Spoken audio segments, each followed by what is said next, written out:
Well, a year after he was pepper sprayed by police, a Black Lives Matter protester is taking legal action. You might remember this. Andrew Smith was protesting in Brooklyn after the killing of George Floyd when his face mask was ripped off by an NYPD officer and he was pepper sprayed at close range.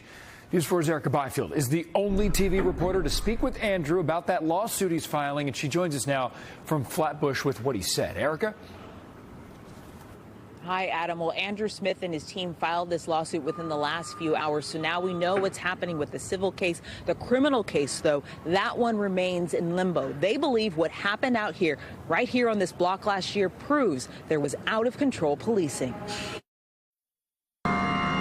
Andrew Smith had his hands up when NYPD officer Michael Shearer pulled off Smith's face mask and blasted him with pepper spray. Smith crumbled in pain. He was among the thousands in the streets protesting the deaths of Breonna Taylor and George Floyd last May. 1 year later, Smith is disappointed, yet not surprised that that officer is yet to face criminal charges. But when you could essentially move the needle incrementally, whether it be, a couple inches or feet, you have to do your part. Today, he turned his frustration into action, filing this civil lawsuit in federal court against the city of New York, the mayor, police commissioner, Officer Shearer, and others.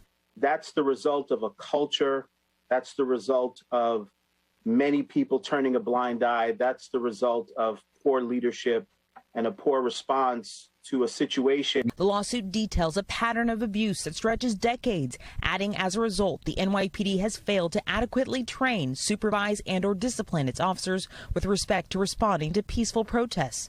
They also point to a recent inquiry by the Attorney General finding wrongdoing by police during last summer's protests. Looking backward and getting accountability for what happened to Mr. Smith, but we're also looking forward to make sure that nobody else suffers the indignity of Mr. Smith suffered. Smith spoke exclusively to News 4, saying that he posed absolutely no security threat and that he did not disobey or refuse to obey a police order.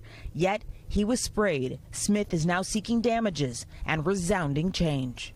There's an opportunity to hold people accountable. My emotions are, there's others who've been wronged and murdered, honestly, who won't get their day to speak.